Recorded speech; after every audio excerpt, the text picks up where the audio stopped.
Tere kõikidele minu poolt. Sissejuhatuseks ma tahaks öelda seda, et mõlemad ideed on väga head ja minul on selle üle väga hea meel, et need ideed ei ole tulnud riigi poolt, vaid see tähendab algatust ehk nõudlust selliste teenuste järgi.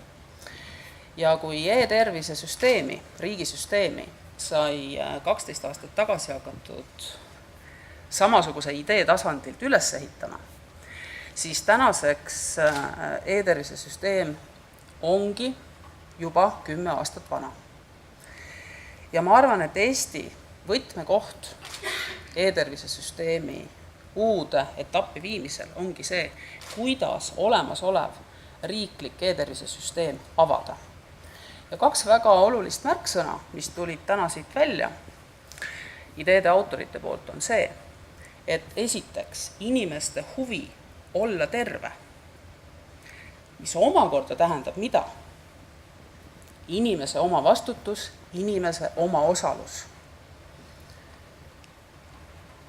Ja me kohe küsime, kui palju need süsteemid maksavad.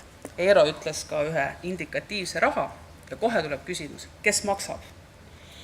Ehk et selle asja point on see, et me peame avama turu ettevõtetele, et nad saaks pakkuda oma lahendusi. Ja me peame avama turu ka sellele, et inimesed ise saavad valida neid teenuseid ja see tähendab valmisolekut maksta. Ma ütlen selle täiesti otse välja. Nüüd, mida saab riik teha? Me IT-st oli Tiidi puhul hästi palju juttu, mõlema projekti puhul on hästi palju IT-st juttu. Ja see tähendab olemasoleva süsteemi viimist arhitektuurses mõttes kaasaegsele tasemele, säilitades kõik, mis puudutab turvalisust, inimese enda otsustust, valikut, kas ja kellele ma andmeid annan, sest väga delikaatsed, turvalisus on mitte ainult tehnilises mõttes, vaid ka eetilises mõttes oluline, et sellised barjäärid tuleb ära kaaluda, kuid arhitektuurses mõttes tänane e-tervise süsteem on võimalik avada ja siin meil ausalt öeldes mõtted hakkavad juba Arengufondi poolt ka liikuma, et kuidas seda avada nii, et ettevõtlus saaks edeneda ja need ideed erinevate teenuste osas, mida sellised algatused, nagu täna siin 2 on väljas, neid oli tegelikult veel, saaksid hakata toimima. Nii et selles mõttes minul on küll väga hea meel selliste ideede üle ja ma arvan, et neid võiks kõikide osapooltega koos edasi arendada. Siin on nüüd üks koht, kuna tervishoid on väga konservatiivne süsteem oma olemuselt, siis, ja e-tervis ei ole ainult see keskne riigisüsteem, vaid e-tervis tähendab kõiki tervishoiuteenuse osutajaid, perearstidest kuni haiglateni, hambaarstidest kuni erapraksisteni. See tähendab seda, et väga palju on sellist tüütut tegevust nagu standardimine. Sest kui me teeme ükskõik mis kandja või ükskõik mis infot kogume, siis see peab olema standarditud. Ja see on kohutavalt tüütu, kohutavalt ajamahukas ja see kestab aastaid, enne kui ta saab valmis ja see on üks hästi tõsine barjäär, miks meil täna erinevad tervishoiuteenuse osutajad ei suuda andmeid oma vahel vahetada.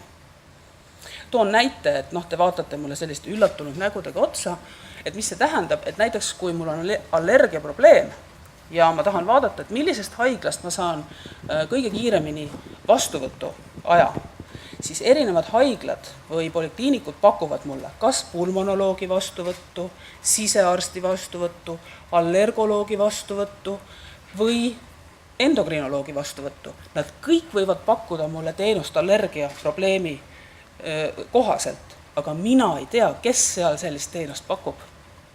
Ja see ongi standardimine, kui me lepime kokku, milline see teenus on. Ja see, mis puudutab nüüd veel Tiidi, siis siin on üks koht, et enne lõunapausi me rääkisime Eesti ID-kaardist.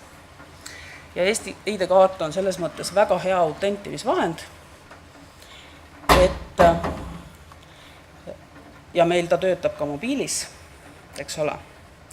Turvalisus, et igasugune välisseade, kuidas me sinna oma delikaatsed andmed paneme, see on ülikõrge riskiga. Krüptime, mida iganes me nende andmetega teeme, aga kui ta meil kaob ära, siis on jama.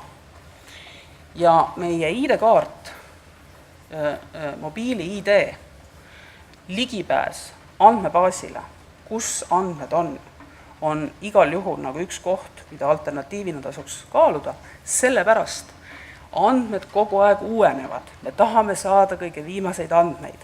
Väliskandjale nende panemise update on alati probleem. Ehk et kasutame ära seda Eesti ID-kaarti ja seda autentilist, mis on turvaline ja me saame kõige värskematele andmetele alati ligi, kui meil on vaja ükskõik kus maailmapunktis. Aitäh!